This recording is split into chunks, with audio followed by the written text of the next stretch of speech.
পারি, এটাও ধীরে ধীরে কমে যাবে। এটা নিয়ে এত চিন্তা হওয়ার কোনো কারণ নাই। জেনারেশন জি বলা হচ্ছে এই প্রজন্মকে, এবং তারা নিঃসন্দেহে অসাধ্যকে সাধন করতে খুবই পটু। আপনি কোন জেনারেশন, ওয়াই নাকি এক্স, কোন জেনারেশনে পড়ছেন? আপনি কি বের করেছেন? আমি তো মানসিকভাবে জেনারেশন জি তে আছি। মানসিকভাবে জেনারেশন জি তে। তো এই যে জেনারেশন জি এরকম অসাধ্য সাধন করছে, এই জেনারেশনকে আমরা বলেছি মোবাইল স্ক্রলিং জেনারেশন। এই জেনারেশনকে আমরা বলেছি পড়ালেখা করে বিদেশে যাওয়ার ফন্দি।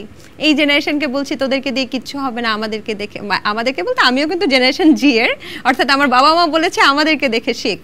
তো এই জেনারেশন যে এই অসাধ্যকে সাধন করে দিল, এই 15 বছরের বলা হচ্ছে যে 15 বছরের স্বৈরাচার শাসনের পতন কিন্তু তারাই ঘটিয়েছে। এই বিষয়টা আপনি কিভাবে দেখছেন? এই জেনারেশন মোবাইল স্ক্রল করে, এটাও একটা গুরুত্বপূর্ণ কাজ। তার মানে সে আপ টু ডেট থাকতেছে। মোবাইল দিয়েই কিন্তু আন্দোলনটা হয়েছে। আরো বিষয় হচ্ছে, দেখেন আপনি এই আন্দোলনের পরে, সফল হওয়ার পরে তারা কিন্তু ওই যে ড্রোন উড়িয়ে ডাকাত খুঁজেছে। আচ্ছা, দেখেছেন নিশ্চয়ই। আমরা এটাও দেখেছি, মাইক দিয়ে বলেছে ডাকাত তুমি কোথায়, চলে আসো আমাদের কাছে।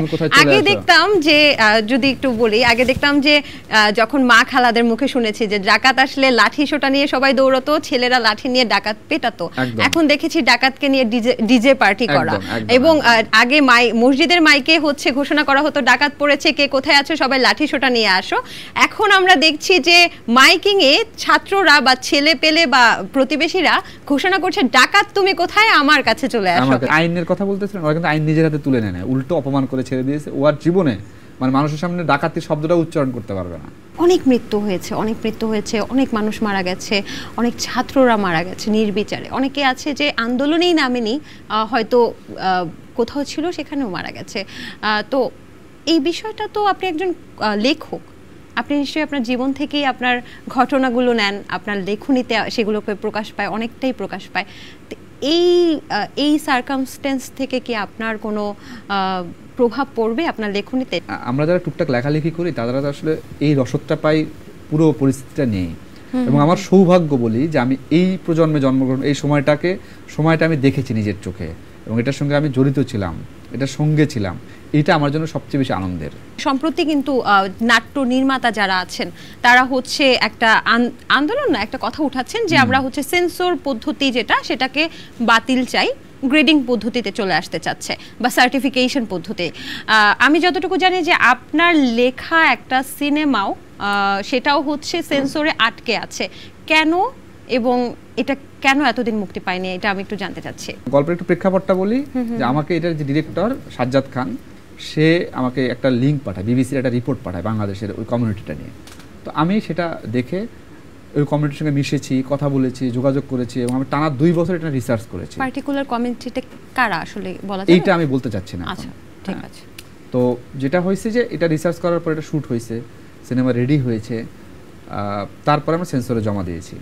এবং সেন্সর থেকে এটা আটকে রাখা হয়েছে, কারণ এটা তারা বুঝতে পারছে না। এটার সাপোর্টিং হিসেবে আমি অসংখ্য আর্টিকেল আমরা জমা দিয়েছি যে এটার এই কারণে এই প্রবলেম মানুষের হতে পারে, এরকম মানুষ পৃথিবীতে আছে। এটার পুরো পৃথিবী জুড়ে এই সাবজেক্টটা কাজ হয়েছে খুব কম, হয় না যে একেবারে তা না, খুব কম হয়েছে। তো এই সাবজেক্টটার পুরো জিনিসটা আমরা সেন্সর বোর্ডে জমা দিয়েছি, ছবির সাথে এটাও সাপোর্টিং হিসেবে জমা দিয়েছি। তারা এটাকে মানে এই সিনেমাটা পাঠাইছে হচ্ছে পিজি হাসপাতালে। সিনেমাটা পিজি হাসপাতালের নিউরো সার্জন একজন আছেন, তার চিফকে বলা হয়েছে সিনেমাটা দেখে তারা যেন আসলে মতামতটা দেয়, যেটা সেন্সর দেওয়া যাবে কি যাবে না। আমার দুঃখটা বুঝতে পারছে না যে এটা নিয়ে আসলে কথা বলা যায়, এটা সিনেমা হইতে পারে, এটা ধারে কাছেই যাচ্ছেন। আমি ঠিক জানি না এটা কি নিয়ে ভয়। এটা কোনো পলিটিক্যাল সিনেমা না, এটা ধরেন কোনো খুন রাহাজানি না, কোনো কিছুই না। এটা সিম্পল একটা গল্প আমরা বলে গেছি, যে গল্পের মূল উপজীব্যটা হচ্ছে ওই সাবজেক্টটা। শিল্পকলা একাডেমির মহাপরিচালক পদত্যাগ করেছেন, তো সেক্ষেত্রে আপনি মহাপরিচালক পদে কাকে দেখতে চান, এবং যিনি পদত্যাগ করেছেন তার সম্পর্কে কি কিছু বলতে চান কিনা? না, উনি তো মহাপরিচালক আসলে মহাই ছিলেন, উনি ছোটখাটো মানুষ ছিলেন না। লিয়াকত আলী লাকী, হ্যাঁ সেটাই বলছি যে উনি খুব ছোট মানুষ ছিলেন। মহা মানে তো মহাপরিচালক মানে অনেক বড় আর কি। তো ওনাকে আমরা খুব মজা করে বন্ধু সার্কেলে বলতাম যে এটা আসলে বলাটা এখন ঠিক হবে কিনা, তারপরে বলে নেই, ভুল কিছু কেটে দিন।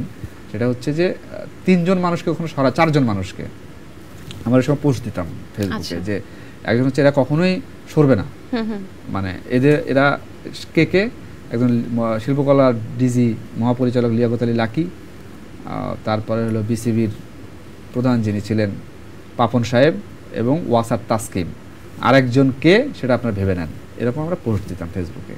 আপনারা জানেন, মানে আরেকজনের নাম আমরা বলতে পারতাম না ভয়ে, ওই সময় আতঙ্কে। কি এমন ক্ষমতা বলে তারা দিনের পর দিন এই জায়গায় বসেছিলেন একদম আসন ঘেরে। আচ্ছা, তো এটা তো বটেই, এটা লিয়াকত আলী লাকি সরে গেছে, আরো যারা সবাই সরে যাচ্ছে।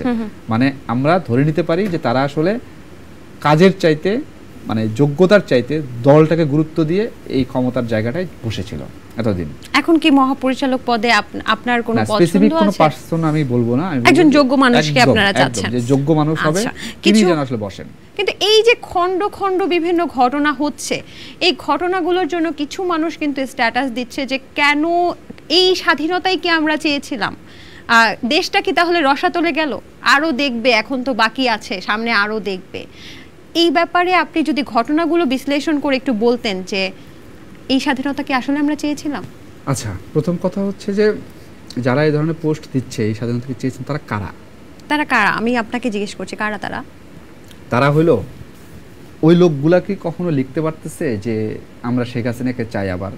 আমরা যখন এই সরকার ছিল তখন আমরা বন্ধু মহলে আলোচনা করতাম, তখন একটা কথা খুব কমন ছিল যে আওয়ামী লীগ আসলে যে একের পর এক নির্বাচন করতেছে ভোটার ছাড়া, নিজেরা নির্বাচন করতেছে। যেমন 14তে নির্বাচন হয়েছে, 300 আসনের মধ্যে 153 জন এমপি বিনা প্রতিদ্বন্দ্বিতা নির্বাচিত হয়েছে। কিন্তু তারা তো বলতো সুষ্ঠু নির্বাচন হয়েছে। এই পয়েন্টটা তো এটাই, তারা বলছে সুষ্ঠু।